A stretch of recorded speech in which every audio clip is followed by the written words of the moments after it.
Hello guys and girls listening to this is Rihapega, and these are my dogs with an announcement for you. Make a comment for a chance to win a gift card. Also, please subscribe, share, and give this video a thumbs up, it really helps. That being said, let's check some posts from r/EntitledParents because I know you guys and girls love them. About my girlfriend's mother, EntitledParents. I have been dating my girlfriend GF since her senior year of high school, and she's 1 year older than me. When we started dating, GF had just started getting acceptance letters to the college she had applied to. One of these acceptance letters was for the school she had been talking about since before we were dating, an expensive, out-of-state, all-girls college. She really wanted to go, but her family wasn't exactly well off. She did well in school and was set to receive a lot of need-based and performance-based scholarships. But even with all of that, she will be short about a third of the tuition, $80,000.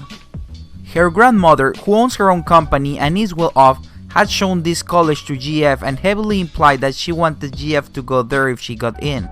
GF gave her a call to tell her about the acceptance letter, and that is when her grandmother told her that she could spare money to pay for the rest of her tuition, given she will pay her back later. This was perfect for GF because that meant she would be able to go to the college she wanted to go to and not have to take out student loans. This is where GF's mom, entitled mom, comes in. Since GF's grandmother is EM's mom, EM demands that the money be sent through her to make the payments. I tell my girlfriend I find that suspicious, but that isn't as suspicious as the fact that the money was being sent in a lump sum. But EM put GF on a payment plan where a fourth of the balance is paid every month of the semester. On every payment, the payment ends up coming through on the deadline, meaning GF receives several reminder emails about the payment. It ends up working out for the first semester, but for the second semester, the first payment never comes through. My girlfriend's classes are put on hold, with a 7-day probation period before her status as a student is cancelled and she's dropped from all her classes. GF, extremely upset, calls her parents. They tell her to come home to talk about some stuff. Because she's coming home, we arrange to see each other again. When I see her, I can tell something really bad is happening. Once we are alone, she starts crying and telling me everything. My mom took the money my grandmother sent for my college to pay off her credit card bills from Christmas. She got laid off from her job before Christmas and now she's telling me to drop out of college. I asked her if she told her grandmother about this and she said no. EM had told her don't talk to my mother about this. I call my girlfriend down, then tell her to get her phone and call her grandmother about this right now. Her grandmother agrees to send another $9,000 to pay for the semester. Her conditions were that GF transfers somewhere in the state next semester so that she won't have to help with tuition, and that she get access to directly pay the tuition. After the phone call, she cried for almost another hour. Of course, by the time GF headed back home, EM had gotten an earful from her mom about the stolen money. EM began taking it out on GF by telling her siblings that GF had been spreading awful lies about her, turning them against her. EM couldn't possibly have a world where she was called out for doing something wrong. Fast forward 2 years and GF is still in college. She transferred in state and is in a predental program, planning to become an oral surgeon. Sort of a happy ending, but still it is shitty she had to give up on the school she had really wanted to go. So I don't really like to rumble too much about the stories, but this one really hit hard. Like, your parents are supposed to be like the people that you trust the most, the people that love you and you love them the most, right? So for her mother to do something as shitty as this, like, wow, I don't know. Guys, what do you think? What would you have done, like, or have you ever had any experience like that happen to you? Teacher in Walmart thinks that because I'm homeschooled, I'm breaking the law. Alright, I got a short one for you. It was a few years ago and wasn't directly involved, but it was about me and my friend. Let's set the scene. It's my birthday weekend and I was staying with my friend due to the fact that my parents were at church retreat, helping run it. I am a homeschool student. I am now a 9th grader, but at the time I had just started 7th or 8th grade, and it was my 12th birthday that day. It's fuzzy, and if you are homeschooled, you know sometimes it's not clear what grade you're in. For that year, I didn't have school on Fridays, nor did my friend. So we all headed out to Walmart for grocery day. Since I had to stay with them nearly a week, I kind of just followed their normal routine. We are trailing through the Walmart aisle near the meat and cheese with our band of kids ranging from like 1 year to 12, me being the oldest. An older lady comes up to my friend's mom and this combo goes down. T equals teacher, FM equals friend's mom, M equals me, and F equals friend. Why aren't you children in school? It being 10 AM on a Friday, it wasn't an unreasonable question.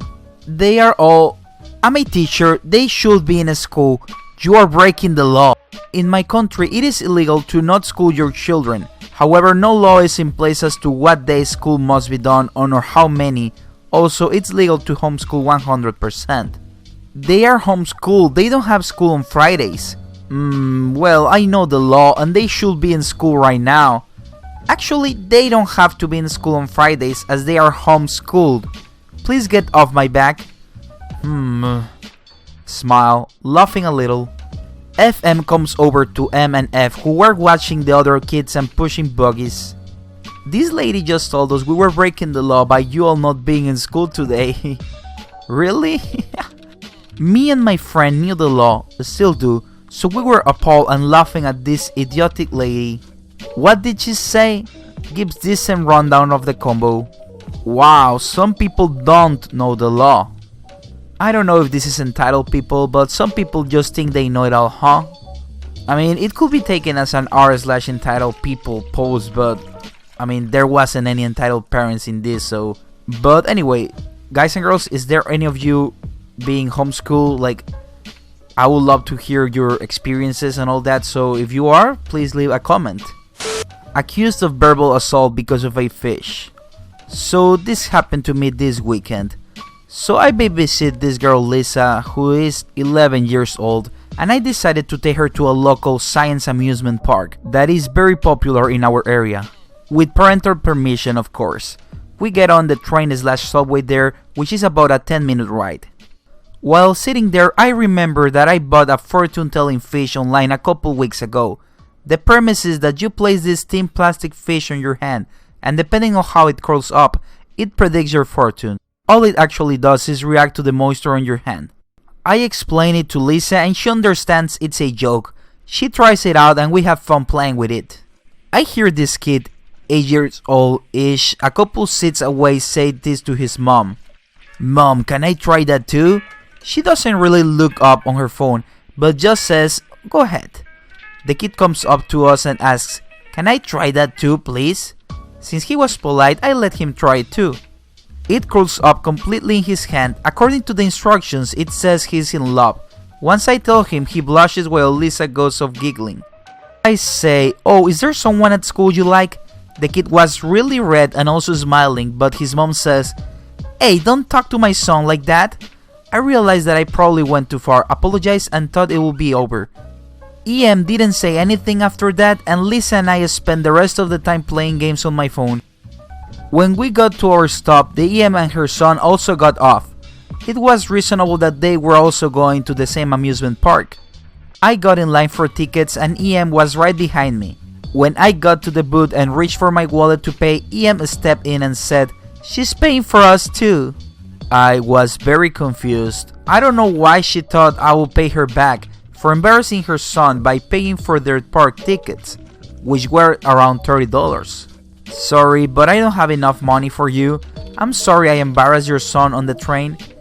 Embarrassed? You verbally assaulted him. The booth guy gave me a weird look. Ma'am, I did not verbally assault your son. Yes, you did. You accused him of assault on his classmates. I got pretty angry but tried to control myself. The booth guy must have called security because a security guy showed up. What's going on here? She verbally assaulted my son. The security man was unfazed and bless his heart, instead of confronting me or her, he turns to Lisa and asks, did this happen? Lisa shook her head and he asked the kid the same thing and the kid said no. EM went crazy, screaming how I said her son was a pervert and how I grabbed and broke his wrist. The security guy couldn't calm her down and we started attracting attention. Eventually, she and her son were forced to leave the park or else police would get involved. In the end, we got tickets for free and this is story to tell. Entitled Kid gets the same punishment as me for punching me in the face. So the characters in this story are EK is Entitled Kid, EP is Entitled Parent, ED is Entitled Dad, EM is Entitled Mom, M is my mom, D is my dad, P is principal, and F is friend. Backstory: me and EK were very long time friends. This story takes place in 3rd grade. We were friends up until then since pre-K, I'm in 6th grade now. So I was annoying EK by saying meow over and over again. He was doing it too. I was known as a cool kid as I knew everybody in the grade and everybody knew me. So everybody heard about this. And right then and there he dagged me right in the cheek.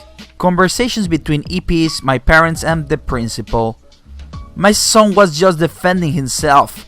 I don't understand how he was defending himself when my son was saying meow. My son deserves the same punishment as your son, a suspension.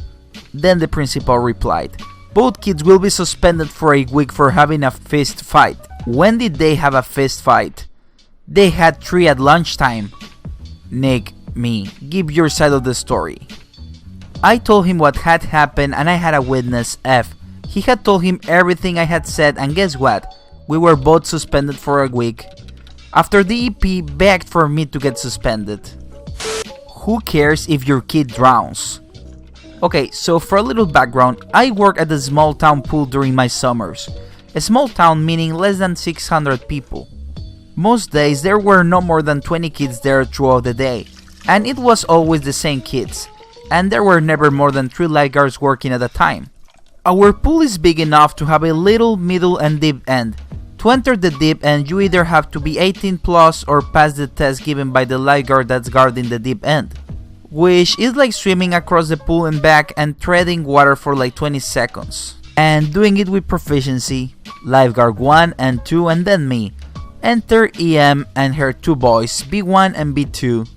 This day in particular was one of our busier days by far, since there was something going on in one of the neighboring towns. EM and her 2 boys stroll up to our front window, pay, and instantly head over to the deep end. Since her boys look to be between 9 and 13 years old and none of us lifeguards have ever seen them swim before, we politely tell them and their mother that they must pass the test to swim in the deep end. B1, who is the oldest, has no problem passing. B2, on the other hand, is where the story starts. EM insisted that B2 take the deep end test, even though the guard on duty was uneasy to say the least. B2 attempts and fails the test, struggling to even get to the other side of the 25-yard pool without assistance. The combo as follows. Lifeguard 1 says, I'm sorry kid, but you are not a strong enough swimmer to swim in the deep end. What do you mean he can't swim in the deep end? His brother can, so why can't he? Ma'am, he cannot swim, therefore he cannot be in the deep end, otherwise he will drown. How about I swim with him? I'll be with him the whole time. I'm sorry ma'am, but to be in the deep end, you have to be able to swim on 8.